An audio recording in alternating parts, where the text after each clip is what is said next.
사과 백건 만발하게 피고 강우에는 안개 흐르네. 2025년 6월 26일부터 4일 일정으로 러시아 연방문화장관 올가 류비모바가 북러 포괄적 전략 동반자 조약 1주년을 기념하여 북한을 방문합니다. 이 일정 중에는 김정은이 참관하는 공연이 열렸고, 이때 쿠르스크에서 전사한 북한군을 추모하는 영상을 보고 눈물을 흘리는 김정은의 모습을 크게 부각시켰습니다. 영국 국방부의 25년 6월 15일자 트위터에 따르면 북한은 약 11,000명을 쿠르스크 지역에 투입해 약 6,000명의 사상자가 발생했다고 합니다. 이런 많은 희생에도 불구하고 7월 2일자 CNN 보도에 따르면 북한이 러시아에 최대 3만 명을 추가로 파병할 수 있다는 보도가 나왔습니다. 오늘의 이야기는 우크라이나 전쟁과 북한입니다.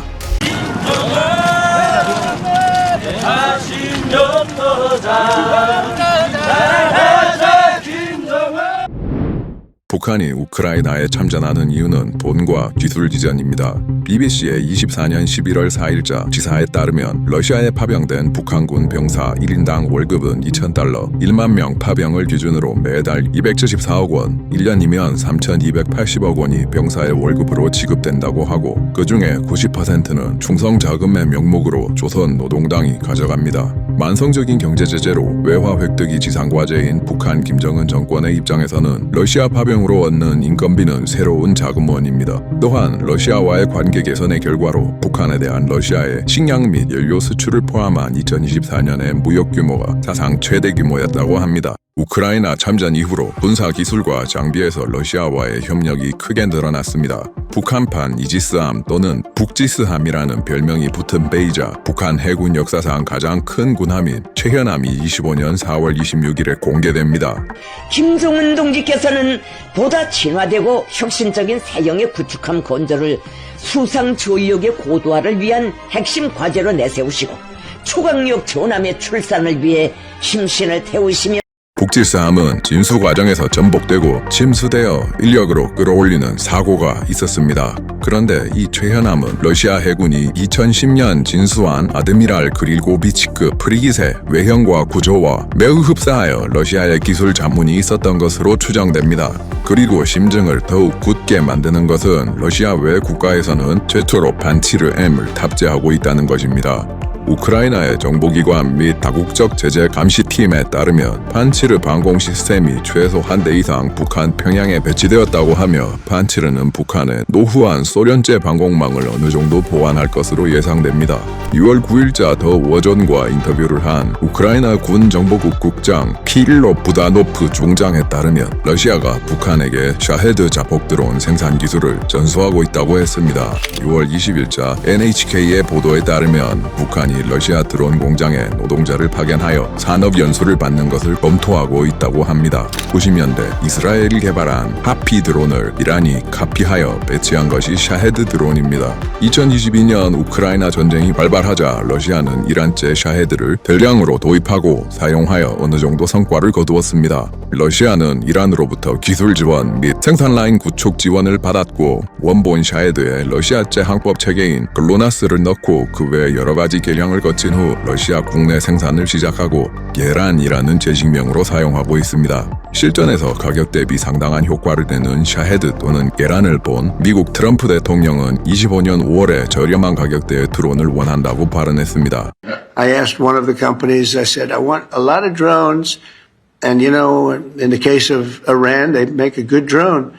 And they make them for $35,000, $40,000. So I said, 그리고 시간이 흘러 7월 16일에 미국 국방부에서 저비용 무인 전투 공격 체계의 앞머리를 딴 루카스라는 미국산 드론이 공개되는데, 이 드론은 샤헤드 또는 게란과 매우 흡사하게 생겼습니다.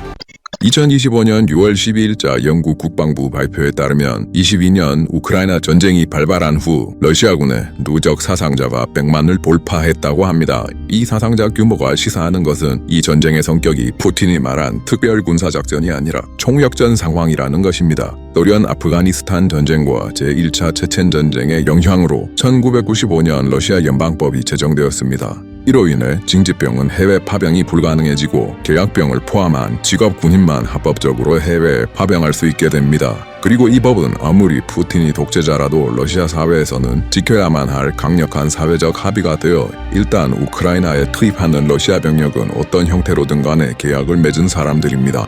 계약병들의 계급이 사병이라도 직업 군인이고 우크라이나 전쟁에서 급속도로 소모되는 병력을 충원하고 전선을 유지하기 위해서는 과격한 인센티브가 필요했습니다. 계약병이 되는 계약을 체결할 때 사이닝 보너스의 경우 지자체, 지역, 연방에서 지급되는 금액의 합계가 200만에서 300만 루블, 원화 3,500만원에서 5,300만원 사이입니다. 여기에 월급으로 위험수당을 제하고 20만 루블, 원화 350만원 정도이고 이는 러시아 평균급여 9만에서 10만 루블의 두세 배 정도입니다. 여기에 위험수당과 성과 보상을 포함할 경우에는 차이가 더 벌어집니다. 여기에 더해 사망보상금 1,400만 루블, 원화 2억 5천만 원 또는 장애보상금 최대 400만 루블, 원화 7천만 원까지 더해집니다. 이런 후한 지급으로 인해 러시아의 재정은 압박을 받고 있습니다. 이런 상황에서 파병된 북한군은 러시아에게 아주 매력적입니다. 단순히 돈 문제뿐만 아니라 사상자 증가로 인한 사회적 비용과 정치적 부담까지 전가할 수 있습니다.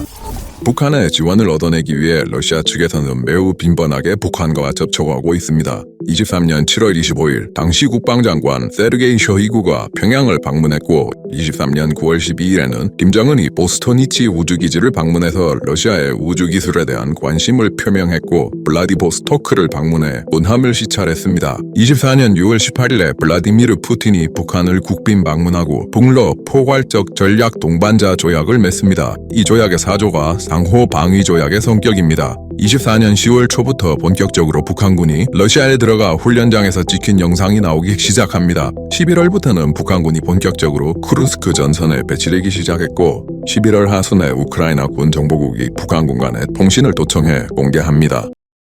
너 좋다. 빨리 나와가지. 나와서 빨리 북대로 나와라. 손에 봐봐. 나갔다. 북한군은 쿠르스크에 배치된 후 얼마 안 되던 시점에는 현대전에 대한 경험 부족으로 상당한 손실을 입었습니다.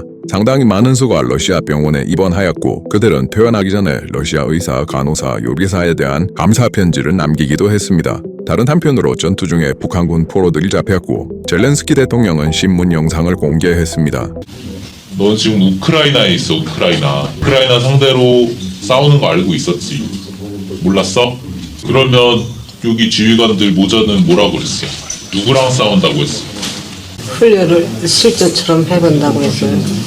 전황이 바뀌어 쿠르스크 지역에서 러시아가 우크라이나군을 몰아내자 푸틴은 쿠르스크 해방을 선언합니다. 이때 러시아군 총참모장인 게라시모프는 푸틴에게 보고할 때 북한군의 활약상에 대해서 각별히 언급했고 푸틴의 연설에서도 북한군에 대한 별도의 언급이 있었습니다. 그 후에 북한에서도 쿠르스크 지역에서의 승리를 국영TV를 통해 보도합니다. 러시아 연방에 대한 우크라이나 당국의 모험적인 무력 침공을 격퇴하기 위한 쿠르스크 지역 해방작전이 승리적으로 종결되었다. 조선민주주의인공화국 국가수반의 명령에 따라 쿠르스크 지역 해방작전에 참전한 우리 무력 구분대들은 높은 전투정신과 군사적 기질을 남김없이 과시하였으며 24년 말부터 러시아 고위 관료들의 북한 방문 횟수가 늘어납니다. 24년 11월 말경에 러시아 국방장관 안드레이 벨로우소프가 김정은과 면담하고 북한 국방상과 군사회담을 가졌습니다. 25년 3월 21일에는 쇼이구가 북한을 또 방문했고 3달도 안 된 6월 4일에도 쇼이구가 다시 평양을 방문하고 이번에는 러시아 연방 대통령 울라지미르 울라지미로비치 푸틴 동지의 친근한 인사를 쇼이구 동지가 정중히 전해드렸습니다. 6월 17일에도 평양을 방문합니다. 이때 쇼이구는 쿠르스크 재건을 위한 노동자 5,000명과 지뢰 제거를 위한 공병 1,000명을 북한으로부터 지원받기로 하였고 우크라이나 전쟁에 참전한 북한군을 기리는 기념관을 건설할 계획을 밝힙니다. 6월 26일에는 러시아 연방 문화장관이 북한을 방문했고 이때 김정은이 참석한 공연에서 쿠르스크에 참전한 북한군을 추모하는 영상이 나옵니다. 같은 날 연합뉴스의 기사에서는 국정원이 북한이 이르면 7, 8월 사이에 추가 파병을 할 가능성이 있다고 말했습니다. 보름 남짓 지난 7월 12일에 러시아 외교부 장관 세르게이 라브노프가 김정은의 별장이 있는 원산 갈마 인근의 호화 요트에서 김정은을 접견했고, 라브로프는 이때 김정은이 우크라이나 전쟁에서 러시아에 대한 무조건적인 지지를 약속했다고 발표합니다. 7월 2일자 CNN 보도에 따르면 우크라이나 정보기관에서도 최대 3만 명의 병력이 추가 파병될 수도 있다고 밝혔습니다. 25년 6월부터 갑자기 러시아의 고위 관리들의 방북이 급증하는 것으로 봐서는 북한과 러시아 간에 뭔가 물밑 협상 중인 것은 확실해 보입니다. 북한은 여러 가지 장비와 포탄을 러시아에 공급하여 전쟁 수행 능력을 떠받치고 있습니다.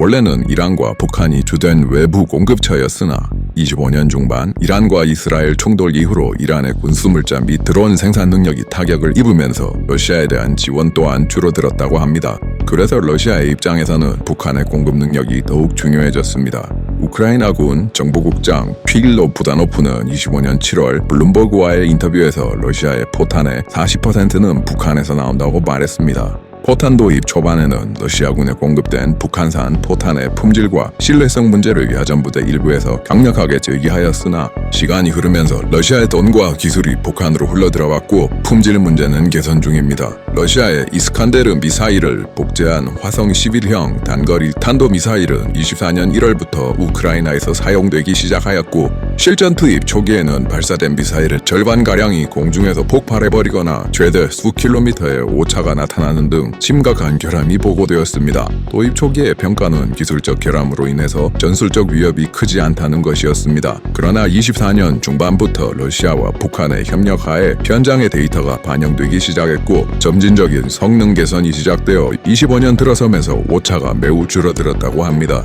미사일과 포탄뿐 아니라 73식 경기관총을 포함한 개인화기 60mm 박격포, 140mm 박격포 같은 지상 장비 및 방공 장비도 북한에서 러시아로 지원되었습니다. 북한의 포병 장비도 러시아에 지원되는 중입니다. 이 중에 보기 드문 장비인 75식 107mm 연장 로켓이 실전 배치된 것이 확인되었고, 집속탄을 포함한 다양한 탄종이 운용 중입니다. 그리고 우크라이나군은 이 장비를 파괴하는 영상을 공개했습니다. 그 외에도 북한의 열병식에서 보여주는 트럭으로 위장된 다연장 로켓 같이 실전성이 약간 의심가는 신기한 북한 장비들도 러시아군에 지원되었습니다. 지원된 북한 포병 장비 중에 가장 유명한 것은 170mm 자주포인 곡산 또는 주체포입니다. 24년 11월경에 크라스노야르스크에서 우크라이나 전선으로 가는 도중에 기차에 실린 모습이 오신트 채널들에서 확인되어 투입 사실이 최초로 확인되었고, 25년 1월경에 최전선에 도착한 모습이 공개되었습니다. 그 후 크레미나 등에서 활동 중인 모습이 다수 촬영되었습니다. 곡산에 대한 도입 초기 러시아군의 평가는 다른 장비와 다르게 일부 긍정적인 의견도 있습니다. 기존 러시아 포탄 체계와는 호환되지 않는 170mm 전용 탄약을 사용한다는 점은 문제점으로 지적되고 있으나 러시아군의 화력을 보완하는 데 실질적으로 도움이 된다는 평가였습니다. 북한의 240mm 다연장 로켓은 비교적 최근에 전선에서 목격되기 시작한 북한제 장비입니다. 25년 4월경에 대드론 방호 장비인 닭장 설치 공사를 하는 모습이 공개되었고, 5월 초에는 실전 투입된 영상이 공개되어 이 시점 이후에 실전 운용 중인 장비입니다. 러시아의 기술과 자금으로 북한의 군사 기술과 장비가 고도화되는 것은 한반도의 군사적 균형에 부정적 영향을 미치는 일입니다. 그러나 앞으로의 상황이 어떻게 될지는 지켜봐야겠습니다. 긴 이야기 들어주셔서 감사합니다. 구독과 좋아요 부탁드립니다.